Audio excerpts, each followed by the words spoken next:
Okay, I think it's recording, so we'll get started. Hello, everyone, and welcome. Thank you for attending Tau Beta Pi Unvention, and welcome to this session, Alumni Special Topics Q&A number 2, continuing from last night. Special Topics Q.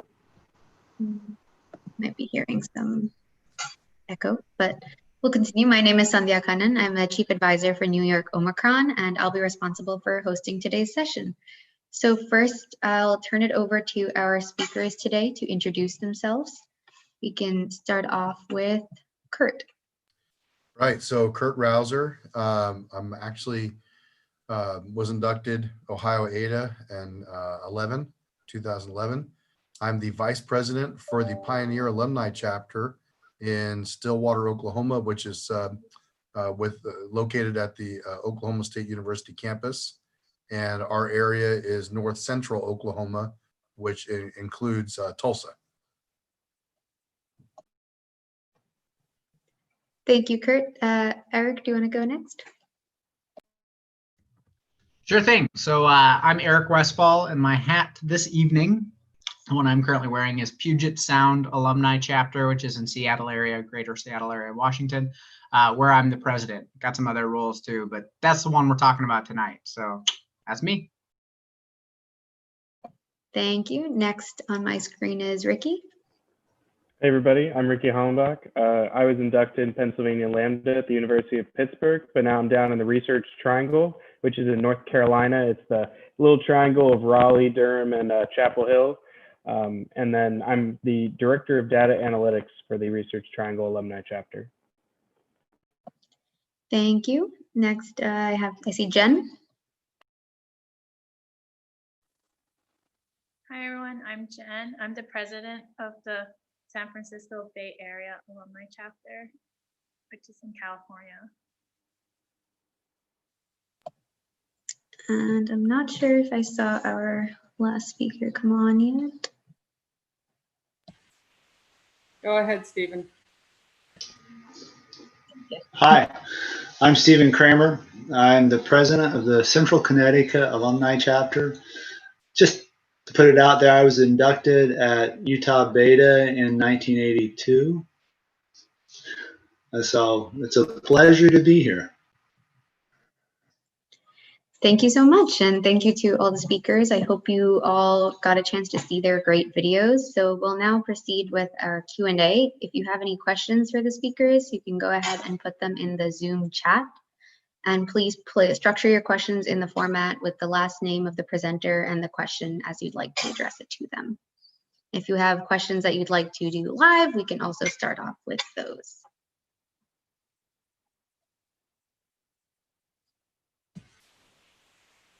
I can kick it off because I had a question to start the conversation. So for each one of you, what is the favorite activity that you've done in the last year or two in your chapter and why?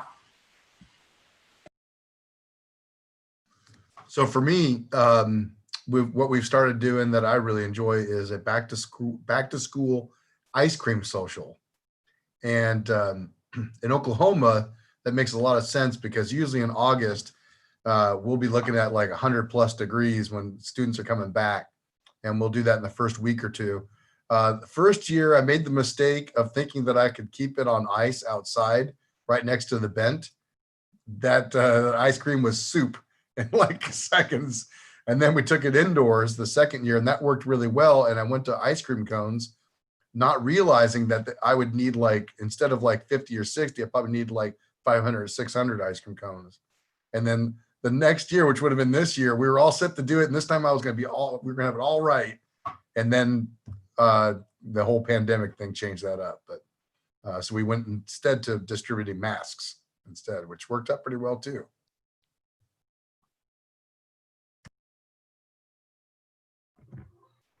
One of my favorite events probably was the nerdiness of going to the Ballard Lock. So if you're not familiar, lock and dam is a system where you can go up and down in a river that should be flat, essentially. And so it's a phenomenal engineering exercise, and you get to see an extremely efficient system that's been around forever, and it's just a really nerdy, cool way to see some engineering. And so one of our members is one of the Army Corps of Engineer director, something or other, at the facility. So he gives us a behind the scenes tour, and we've done that, I think, 2 times in the last 3 or 4 years. Obviously this year was a wash, but it's a nice way to get outside, and it's a beautiful area. It's got a lot of like green space around it too. So it's a good chance to just network and nerd out about something, kind of like a How It's Made episode in real life.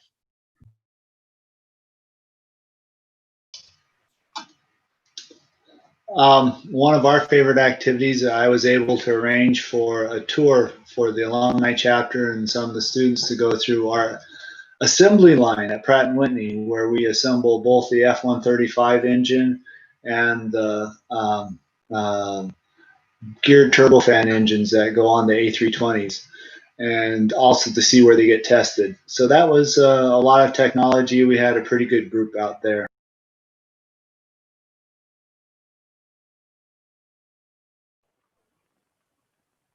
Fortunately, I wasn't able to attend any like in-person events because I became president like end of last year. And then we started having our events once COVID started, but it seemed like going to the Rose Garden in San Jose to help us clean up seemed really fun. And then during the pandemic, we found that our virtual talk series where we asked one of our members to talk about their career has been really interesting, like getting all those insights in terms of like one person talked about like doing consulting, another person talked about being software engineer at Amazon, and as well as someone talked about working in cybersecurity. So pre-pandemic, we have pretty close relations with our 2 collegiate chapters nearby at NC State and Duke. So we were able to hold 2 in-person panels with a ton of alumni. We got great response from the alumni to come out and share their experiences with the students. And it's really nice to get to know them and connect with them and help them kind of decide where they might want to go upon graduating. So we were able to have 2 of those before the pandemic really set in. That's awesome. And I think, yeah, it's definitely been tough this year with the transition to virtual things, but it's nice to at least have had some time to do these in-person events at the start of the year. I do have a question from Rachel for Kurt of where did you buy the masks? So I've actually, it's funny, I've got it here today. In fact, here's the mask here. And so it's just a giant pie. And then it says underneath, it says courtesy of Tau Beta Pi alumni, the Engineering Honor Society. And went to a local vendor here in town. We looked at like 4imprint and a bunch of other things, but it was like $3 a mask. And it's a pretty good quality mask. So going with a local vendor meant that it was real easy to place the order, pick it up directly and real quick.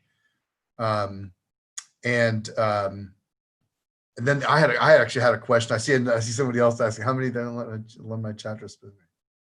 Oh yeah. So, but before I go for the next question, I had a question about how many alumni chapters are actively engaged in district conferences, because I feel like that's been really good too. I enjoy going to those. We get invited to them. Our district conference usually has an alumni panel, so we usually have a couple, 2, 3 members of our alumni chapter there at least.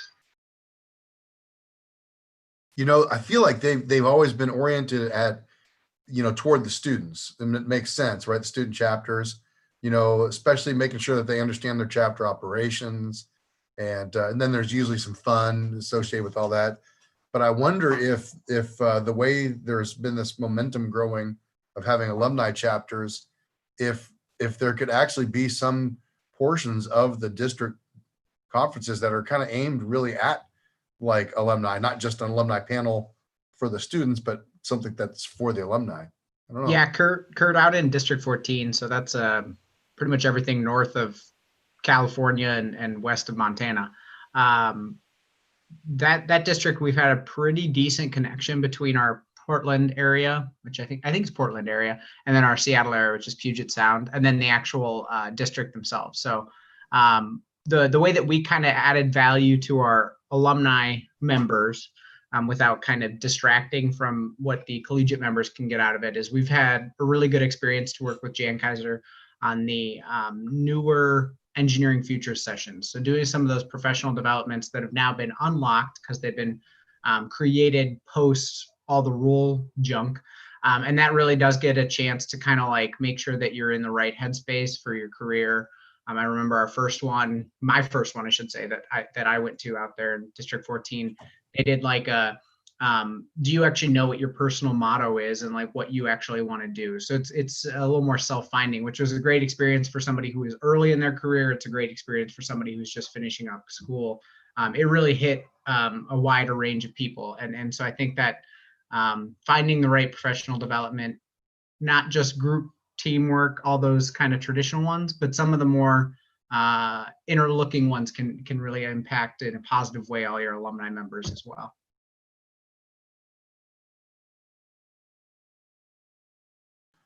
You mentioned too about grad students, early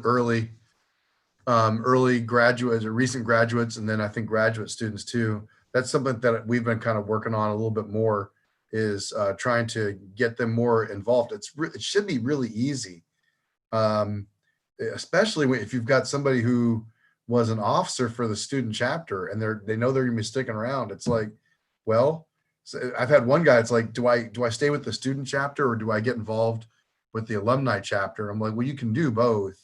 Yeah. But I hadn't really put a lot of thought until recently about how to get the graduate students more involved. To take my alumni chapter hat off for 1 second and put on my advisor, I really like seeing graduate students try and stick with a traditional collegiate chapter if they can, if they're willing to put in the time to be an officer at that level, or at least on the advisory board. It really helps the continuity, and it's also a much more peer feeling of contact rather than always reaching out to people who are your faculty and reaching out to people who are experienced engineers. It's kind of a nice stepping stone so you can get kind of a variety. But I also would like to see them with the alumni chapters. I'd like to see them in both places. But I can only ask for 1 hour a week or whatever quote we usually give people to volunteer. I think of, because I'm also advisor for the student chapter here, but I feel like it gets a little bit weird feeling when you've got a graduate student who's sticking around as an officer, because like the officers, like they're typically seniors and juniors, and they kind of all know each other through different, means, different forums or whatever. And then to have this, like, they're only like a year older, but to have this older guy kind of sticking around is kind of, so I'm kind of like, I don't know. I'd let him try, but. No, that's a good point. I guess where I've seen the most success is when they have a dedicated graduate officer. So it's an initiation officer focused on graduates, or you just have like a just sub-level advisor for the collegiate chapters. It's not like president. I think that role being held by an undergraduate is a really good, I think it's a really good learning opportunity for the undergraduates. And so I want to see it held by those people. But sometimes convincing other graduate students to join as graduate students is a lot easier when you have an officer, even if it's not a formal HQ supported officer role, if it's a bylaw supported role with the chapter. But those are all caveats for whatever your strength of collegiate chapter is. So Sandy, one question. I think Sandy's right on with the money of graduate students as advisors. If that's needed, man, that's a great way to plug. Especially those grad students or those PhD students, they're gonna be stuck around forever. There's even grad students, or if they're especially if they're former undergrad chapter officers, things like that. That I think that can be a gold mine right there, and it gets around the awkwardness of of undergrad officers not sure how they should relate to the grad students. As a current PhD student who's jumped into an officer role, I can speak a little bit to that. And that has helped our chapter a lot. We have 3 grad students, 2 at Duke and 1 at NC State. And it gives us that really strong connection to those collegiate chapters. So when the president had questions about initiation, he could come to us because a lot of us were former presidents or former officers from our collegiate chapters. We were able to actually mentor them a little bit, even not as official advisors, but just as another resource. So I definitely think it's helped our chapter having graduate students and full-time working professionals on our board. I like the idea that they model like a transition from being a student to being a professional, essentially. And I kind of told my guys, look, I want you to come off as like the big bad alumni, right? That you guys go hang out at the bars, right? You guys, you know what I mean? Sort of like make it like this something that the students actually would aspire to. You know, they have their own like little niche too. So So one question I had as people were doing introductions, what does a director of data analytics do in an alumni role, and how can I get you to help me out in mine to get, I don't know, do the same thing? How can I convince somebody else to do it? So this is a brand new role. So Bob Goldman is the president of our chapter, and when he called all of us to join the board, this happened just January of this past year. We're a relatively new resurging chapter. He and I were brainstorming, what other positions can we have? We don't always need the traditional secretary or the traditional treasurer, since, our roles are a little bit different. So I pitched an idea of, can we collect data that we, send out via surveys, emails, different things, and try to see, can we use some data to maybe optimize our events? Can we see what our members want? So that's kind of what I've been doing is, we take the survey results, see, okay, what kind of events will be successful? What kind of events do 3 members want and that's it? So let's avoid those ones. I've also been trying to put together a good database for us to send out reminder emails, because we have over 1,000 alumni in the Research Triangle, but that's not all active. So trying to sift through that and see, okay, who's coming to events, who hasn't responded to any emails. So it's a work in progress. It's a position that I've trying to develop, and I'm open to suggestions or thoughts that other chapters could see a need for a data analytics officer, but that's the current position that I've been serving.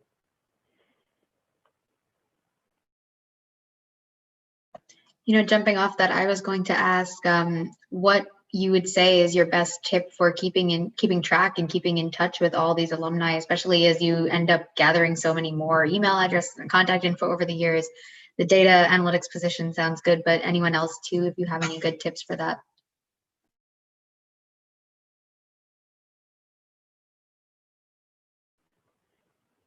Yeah, I mean, we get a nice comma separated, spreadsheet from Trisha all the time of adding more alumni. And it's been tough to figure out, okay, who was a repetitive, whose email got stuck twice. So I know I built some functions just to try to highlight doubles in our spreadsheet. And then I take our attendance sheets, highlight who is active. So we made a rule that said if you've attended one event in the last year, you're active. So I have a way to sift through that and make sure if we need to vote on something, we're really only emailing the active members, but we still have the list for everybody to send all of our email updates.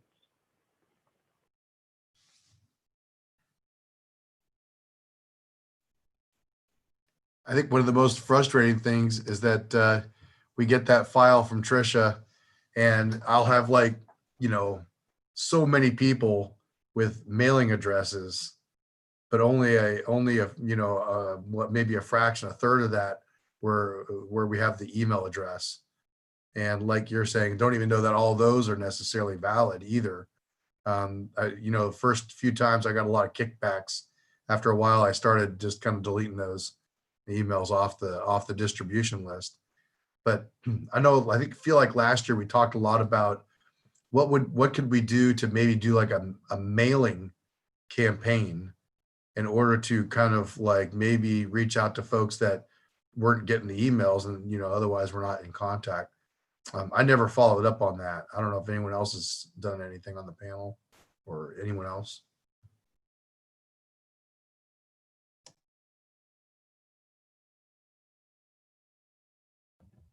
We did it in Yes. college, but college is a little bit easier because you're just sending it to people's on-campus locations. We never sent off campus. I think we may have sent to parents periodically too, but it's a totally different game plan when you got thousands of. Hopefully, everyone has thousands of alumni in their area. Not always true, but hundreds even of alumni that's a daunting task from a mailing perspective. I think there's a way to get it done though, where if you can just like with essentially machine print address, deal, maybe even postcards.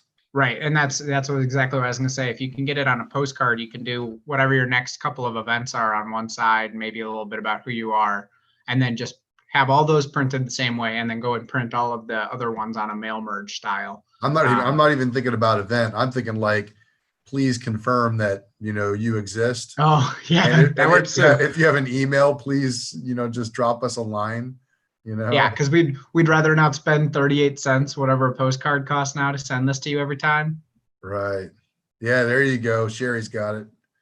Yeah. Okay, so these are the postcards that I'm going to be sending out to Valentine's Day. I was pretty much only going to send it to about 300 people, but then I was like, you know what? We're going to send it to all 7,547 people who gave last year. And the postage is daunting. Let me tell you that. Costs add up quick.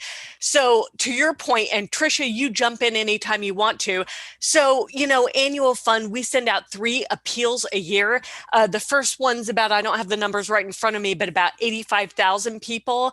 The second one's about 28,000. And the last one that I'm doing right now that's like in the mail going out is, gosh, how many is it? It's probably about 89,000.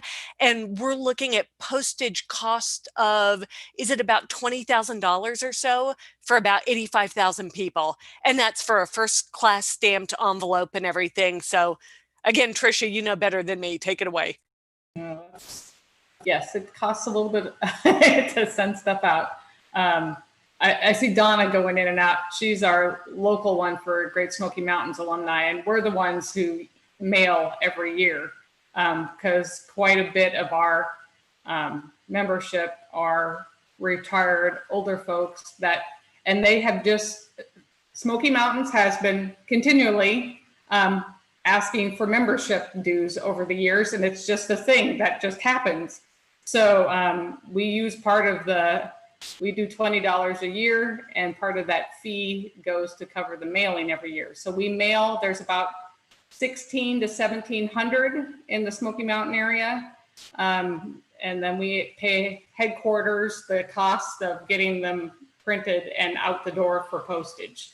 And that's usually about, I don't know, it's about $600, Donna. I can't remember how much it costs. Small side note, I'm sorry, I'm having technical difficulties. I'm having to use my phone because for some reason my laptop's not working now, and it's very different on the phone than it is on the laptop. Anyway, yes, what you said. All right. So you've done it more times than I have.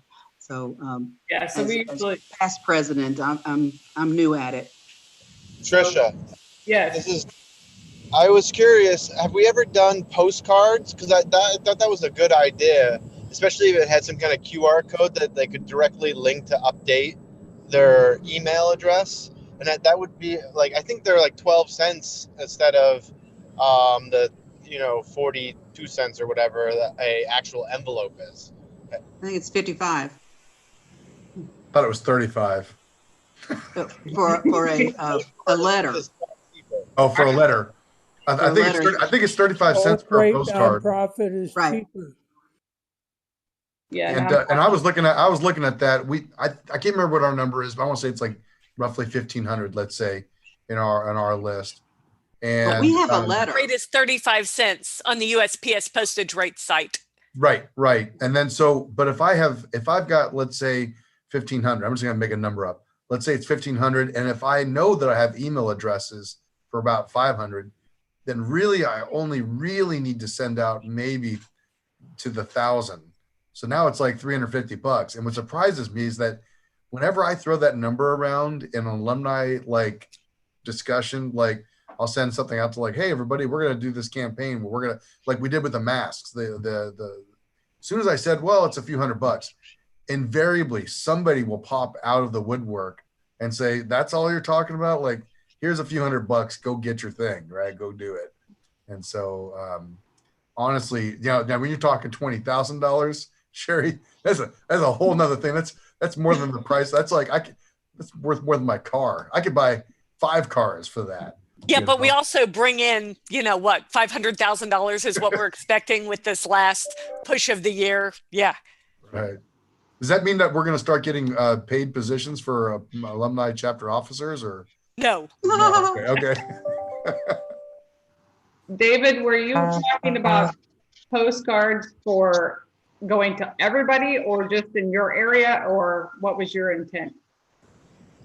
Just for chapters that are trying to get rid of those mailing addresses and get an email address. So just a affordable version of the outreach to alumni for alumni participation in chapters. Just because I know we normally send like a letter, and it just, I mean, if we can do a small postcard and the goal is just to get them to update their email address, it could be a more affordable way to approach it. And I like what Kurt said about, parsing the 1,000 people in Palm Beach, Broward County down to the, 500 that don't have email addresses that are current. The last thing I'll mention is just remember that I think somebody brought it up. Nonprofits should get a lower rate with the Postal Service as long as you go through a registered one. So try your best to find whatever avenue it's going to take to send it out, whether that's sending it out through, if you're an advisor, you can send it out through your faculty connections, or you can send it out through Tricia too, because she has the headquarters contact. But just as that'll save you a little bit, because a letter from Iowa State, because I get my 3 or 4 fundraising emails from Iowa State every year, or 3 or 4 letters each year. Okay, it's maybe 5 or 10. But each one of those is 38 cents, where if I have to go buy a forever stamp, I don't even know what it is now. I think people are mentioning 55, 60 cents. That's a huge difference. So just make sure you're using that thing. And have we ever looked into like trying to team up with stamps.com? We can, I don't know, provide them some small corner of our website that says thanks for your help, and we get a deal for slightly less cost on post. I don't know, but I'm hearing 89,000 letters sent out. I mean, even a penny off of that's a big difference, right? So Tricia, do you want to explain how it works at headquarters, the process that Angie and they go through with the mail houses? Yeah, so they have a direct mailing house that they go through, and we have our nonprofit permit number that goes on the outside of it. So they usually typically have a fee for getting the letter put together and printing it, and then they have the fee for the postage that goes on top. And it is the discounted postage for nonprofit. So, but we typically go through a direct mailing house that handles all of the end of that part of printing it and getting it shipped out and stamped. So, can I explain my comment that I left in the chat? So I'm just wondering if we ever looked into, we mail out the bent to everybody, right? And you know how you can get those poly bags around your magazine and you get other stuff in there? I'm just wondering if we ever looked into that, because you can personalize those postcards and those printing companies make sure they end up in the right slots, right? So it's got to go through a finishing line anyway. So it's just one more step for them to bag it and shoot in another card. It might be something to look into. I don't know who prints our magazine. It's probably a special interest publication, but might be something there. Yeah, I think we've talked about it before, but it's been a few years. I've never heard about that conversation, and I think I get what you mean. It's just the plastic bag that would come around this, and then you could have an additional piece inside. Correct. Have we ever done that, Tricia? Or so we haven't? No, not inserting in bag. I believe what we've done in some years, for those of you who have graduated recently or will be, Typically, after your 4 years of getting the vent that you paid with your initiation fee, there's a cover that says this is your last issue. I think they've been doing that in more recent years to try and tell people this is the end, but that I think is all the extra that they've done for that piece. I don't think there's any insert or anything that we'd have to like tape or bag for it to keep contained at this point. If you want to do an A/B test, you can blow stuff in there too, you know, all those annoying things that you shake out when you get your magazine, but they're actually really effective. They really do have an ROI. So, I mean, that's an operation they do all the time too. Yeah, or even like a return card that had like the pre-postage. I don't know if it's a waste to have the pre-postage, but even just a return card that somebody can stick or easily respond to. I don't know. Eric, you're gonna make me cry. I'm gonna start laughing so hard. Every other article or every other edition of Car and Driver always has 2 to 3 of those little inserts that are like, hey, you can extend your thing for another 18 months because your 30 years of subscriptions that you've already paid for might not be enough. But this one apparently does not. So, but I know what you're talking about because I take them out. I left them on the plane today.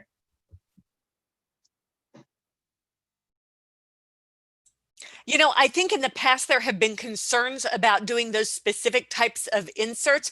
I do believe years ago that they did include like an envelope, like a giving return envelope or something in. And from what I heard, the ROI was non-existent on that. Trisha, again, do you remember? Or there was something that they did, and I think they said, yeah, it wasn't worth the effort. Yeah, it wasn't worth the effort. Yeah.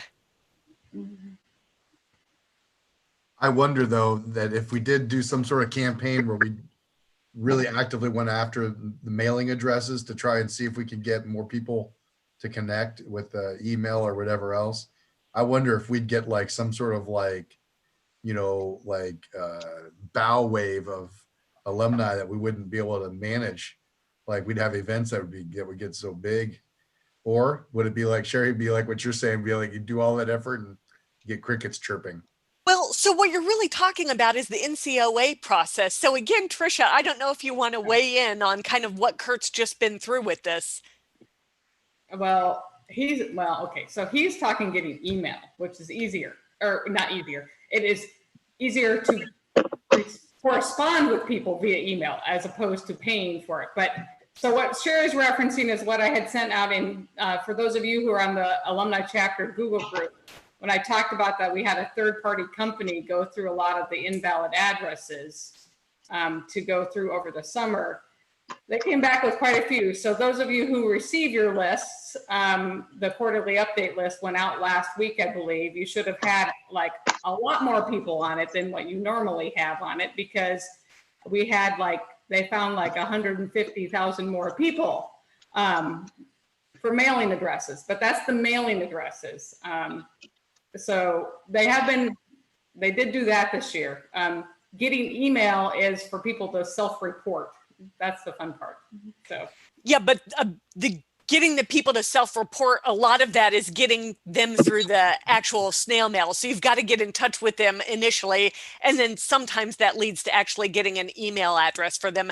This kind of list cleanup that we're talking about is really important for nonprofit organizations. You usually do it with every mailing that you have, like our 3 appeals of the year. It costs like, I don't know, $50 or $100, something like that. It's a nominal amount, but they kind of run, the mailing house runs all your addresses, snail mail addresses, I should say, through their system to make sure everything looks okay. And with this system, or the process that Trisha was just talking about that Kurt implemented, we also find a lot of deceased people at that time. So you'll notice in the bent, the chapter eternal might go from like 2 pages to like 15 pages or something like that. And we have people calling headquarters all the time going, oh my God, what happened? You know, why did all these people pass away? And we're like, no. We just paid the money to do the process to find out the new addresses, and we get a lot of that information back, and it all comes through at the same time. So my hobby is to go through that list and find the most outdated one on there and see if they died before I was born. that could happen. It has happened, and it wasn't that long ago. Yeah, and the problem is that we don't know until people tell us. That's it. You know. Yeah. No, I totally get that. Colorado Beta did a thing a number of years ago where, because we're a pretty old chapter, and so we had quite the backlog of old keys and certificates that we wanted to try to give out to people who had initiated and just never gotten their stuff. So one of our officers did an effort of trying to mail letters out to all the alumni who had outstanding things, left in our office at the time. And what they found was through that we were able to give away a few things. Somebody made a donation to the chapter. We pretty much covered our postage. That was about it. So these things have kind of iffy on success. So I have two comments, and I'll try and be pretty quick about them. First of all, although it's not technically on topic, we've been discussing it. The fundraising for the Amazon Smile account seems to be growing based on my viewership of what I've contributed and how everyone else has contributed based on like 2019 versus 2018. I think I was even contributing in 2017 too. So that has been a good push. And if we could keep pushing, that's like a nothing effort wise for us and can be something slightly meaningful. But then yeah, but it's also a nothing income, because I don't know if you get the statements from Amazon Smile about how much actually goes to Tau Beta Pi, and I think that the last one I got said all time like $3,000 between everything forever. I saw a little bit higher number, but yeah, you're right. It's almost nothing, but it's also no impact on our people. If you have an Android phone now, you can even use the Amazon app and have it default, which is great because you used to have to like go online to use Amazon Smile, which is a pain in the butt. Regardless, that was option one, something to think about, maybe discuss later. The other thing, back more to the membership side of things, and I think Mena brought it up when we were chatting a little while ago, but it might be time to consider how Tau Beta Pi can partner with some of these other organizations to have a meaningful impact on STEM, so that we can grow whatever it looks like. So whether it's, I'm going to be a little bit biased. I've been involved with Boy Scouts for, I don't know, a long freaking time, 20 years probably. And Kurt probably is with me on this one because he's also involved with Boy Scouts. And now that they're open to girls, it's a hell of a lot better organization. But they have a program called NOVO, which is their version of the STEM program. So STEM classes that are taught in Boy Scouts of America. And although I'm not suggesting this one specifically, there are probably organizations out there that could team up with our K through 12 mindset approach and have Tau Beta Pi come in here with other groups and then remind some of the people who are already teaching those things for Boy Scouts of America or for Girl Scouts or for this, that, or the other thing. They'll be like, oh yeah, I actually am a member of Tau Beta Pi, and we might be able to convince some people to come to a meeting here or there if they see our name out and about with other activities that they're already doing. And so that's a conversation starter, not an end-all be-all suggestion. I was hoping to address the first part of your question regarding Amazon Smile. I specifically talked to Kurt about that within the past month, and I believe he said that we get about $300 per quarter, something like that. And I remember he was looking it up while we were, talking about it, but it was something like 300, 400 a quarter, something like that. And I don't know if you've been on our giving website lately. I have been making a ton of changes. We took the Amazon Smile box that was on the left-hand side halfway down, and it's now you really need to go and just take a look at it. We basically put all of our giving options, PayPal, all those other things, giving tools, Amazon Smile, stock, everything like that in one big list. We're trying to make it a little bit more friendly, particularly in time for Giving Tuesday. So that has all changed within the past really like 3 weeks or so. And I'll let somebody else talk about the K through 12. Just real quick, I looked up my most recent statement from Amazon Smile, and as of September 17th, Tau Beta Pi has received $4,627.60. Apologies, I was wrong. My bad. No, I'm not trying to beat up on you. I'm just trying to say that it's sort of pathetic how little Amazon actually gives for that. Sherry, quick question. Giving options. Have we ever gotten forward on the monthly, like the PBS kind of model of like a monthly subscription to giving opposed to lump sums? That is a great question. In the giving circles and the webinars that I have been on for the past 3 months, all anybody is talking about is monthly giving. And everybody says nobody does it like National Public Radio. Be a sustaining member, that kind of thing. So here's the deal. Again, I just said that we've been redoing the whole giving website and everything. So there's a section, and I should bring it up right now, but it basically says, put in your amount and one-time gift, or can you make it default to say monthly giving? And I've already talked to Dylan and we can't do it. I want it to default to make it monthly or something like that. We can't make that be the default. We can't put the wording in parentheses on the side. So I'm thinking about it actively. I'm thinking about it actively. That's all I can say. And I think I was just supposed to be on a webinar that I missed. I'll have to go back and watch it. And it was specifically talking about how important monthly giving programs are. Everybody's moving that way. Is that an option though for us to have? Can people do monthly giving through Oh, the good website? Lord. We've got lots of people who do monthly giving. I mean, I think Amy processes the gifts on the 10th of every month. Automatically. Okay. Automatically. Yeah. Happens all the time. Yeah. I wasn't aware that we even had that as an option yet. Oh, absolutely. So, no, we've got, I don't know, maybe 30 people or so, and she runs the credit cards. Okay. Well, there'll be 31 shortly. So one more idea for you, Sherry, on that. So I'm looking at it now, the giving site, right? You know how when we signed up for this unvention, it asked us to sponsor a student for, you can sponsor 5 students for $25. I sponsored 5 kids. We have options like that, right? Sponsor a student to go to convention for however much it costs, right? Or different things, right? Whatever our things are, sponsor an engineering futures session or something. So it's a fixed dollar amount and they know what they get for it. Yeah, we've done that informally, locally, just just at the chapter I advise, where there's one year that I was going to go to convention and I couldn't, so I just said, well, you know what, I'll cover somebody's plane ticket. Oh, that's awesome. Okay, now I'm going to say we switch gears back to alumni chapter. Yeah, I want to say the same thing. But now we need to come back. Off the rails, Trisha, right off the rails. I can talk about a little bit about what we did recently. Yes, talk about your alumni chapter. Let's tie back in.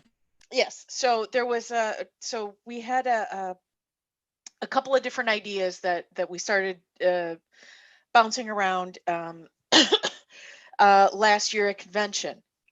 Last fall, we sent out an email. We finally started using MailChimp in like November. I spent a couple weeks figuring out the templates and how to get the mailing list imported correctly that we got from headquarters.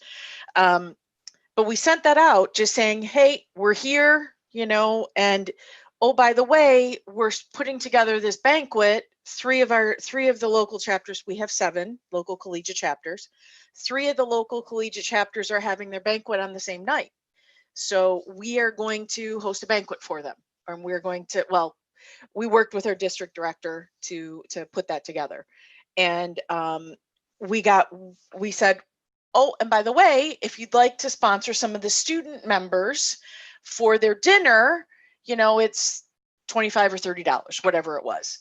We had one gentleman who has become now our favorite new member. He sponsored 3 students right away, and then he came back like another week later and said, I'm going to sponsor another 2. We're like, fantastic, this is great. And then this summer we were going to try and have a picnic, a socially distanced picnic, and he's like, oh, here's $350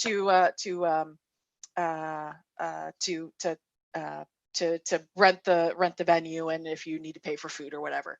It didn't happen, and we sent back, we're sorry, it didn't happen. Do you want? No, just keep it. So and that was just a simple mailing. And then we also did help the district when they were, it didn't work, but we were trying to find people to sponsor hotel rooms for more people to be able to go to the district conference. So we, we sent out an email, and again, our favorite new member, and we were lucky enough that before COVID started, he was able to come to one of our events. We had a trivia night at a bar, and he came to that. So it was our one big success from that, but we did find a lot of other members that come periodically to different things. So I want to say I love the idea of the alumni chapter hosting a banquet for the collegiate chapters, because there's always some logistics around alumni coming to student events that have been on the campus that, there's like funding issues for them. So by hosting it and maybe getting multiple chapters involved, that's a great idea. I have another question from the chat. I know it came up earlier from Sandy for the panel. Does your chapter get many faculty members involved in an alumni role with your chapter, or is it mostly people in industry? If you can speak to that. I've been able to get faculty members I can find them to be advisors. And interestingly enough, those same individuals just don't really seem to engage with the alumni part of it. So I think they're more interested in being connected to the students. I did want to thank Brad for all the insights in the chat about the use of PhD grad students and whatnot for advisors. That's really good thoughts. I feel like the faculty, they could engage more with the alumni, but I have to admit they serve a really valuable role with the students as well, because whenever students will often get like a bazillion honor society invitations that are just really, some of them are quite ambiguous. And so we have to try and delineate like, hey, Tau Beta Pi is the one you want to join, kind of a thing, like don't pass this up. And so when advisors send that email out to the students saying, hey, I'm aware that you got this invitation, you really should consider this. So they serve a valuable role there. I don't feel so bad that they're not as involved on the alumni side. I wish they would be, though, because I feel like it's a 2-for-1 kind of a thing, but I've not seen that. I know you said you had faculty who served as advisors. Have you had much success contacting them directly to maybe help suggest that or prompt that? I know in my chapter personally, they've been struggling to find a faculty member to take on the role of advisor once our previous one retired. Oh yeah, so I've not needed to reach out to the alumni to be advisors, just because what I was actually quite methodical. I went through the list of faculty in each department, and I checked through until I found who was a Tau Beta. I said, hey, I could really use your help as an advisor. Now, what I think we did at the Air Force Academy when I was there for the Pikes Peak alumni, if we found a department that just didn't appear to have a Tau Beta, then we would initiate somebody.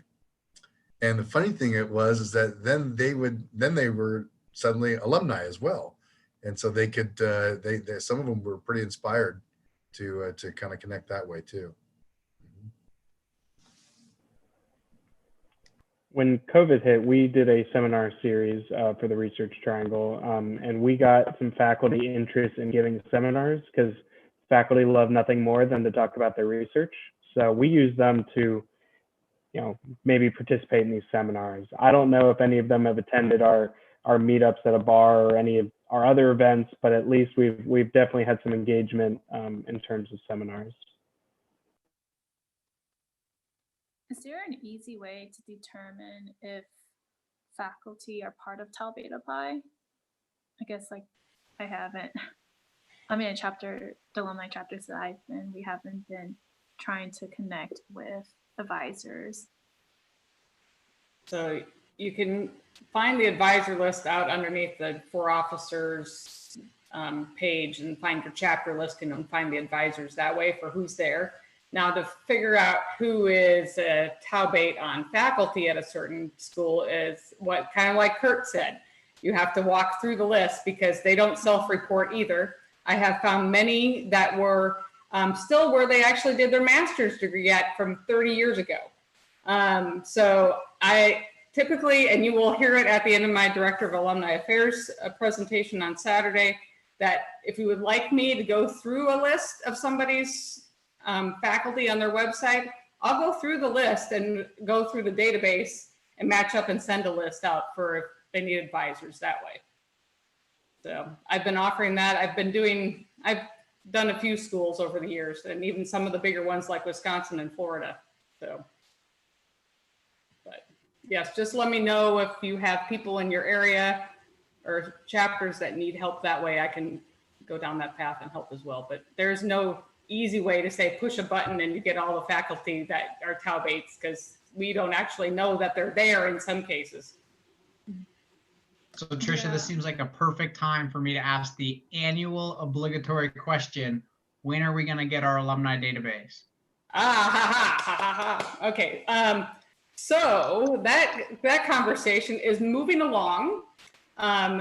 There is a proposal going to the Executive Council on their November 2nd meeting to do the to accept a proposal from a company to do the consulting work to figure out all the shareholders and what all we need for this membership database. And then we will be moving forward. So we are starting this year to go down that path, Eric. So it is a good thing. They're actually realizing we're not doing district conferences, Engineering Futures, convention, all of those expenses are not nearly what they typically are. So this is a good year to actually try and start that work to get the information and gather where we should be going. So I see Rachel's on here as a counselor and Russ is on here too. So I'm not spilling beans, but saying that it is coming. So hopefully we're moving down that path now as a parent. So what I've been telling you the last 2 years. So what is this database going to be? It will be an overall membership database that hopefully will entail things that alumni chapters would like managing their own members or contacting and having one database that they can just say, I want to email all the people in my area that they can do it. Sherry will have all her donor information and all of that stuff, donor visits. We'll be able to tell who went to convention in a given year or attended a district conference, all the award winners and all, just a wide variety of things that we are not collecting data. Ricky's over there smiling because he's been part of, talking about metrics and data over the past year or so too, that it's just hopefully we're going to find a product is the theory through this consulting firm who does this type of stuff. And they know a lot of the products out on the market that we can get the bulk of what we need in a certain tool that we don't have to be trying to continue to add things to the current thing we have, and we don't have that much bandwidth to add at the moment. So does that answer your question? Okay.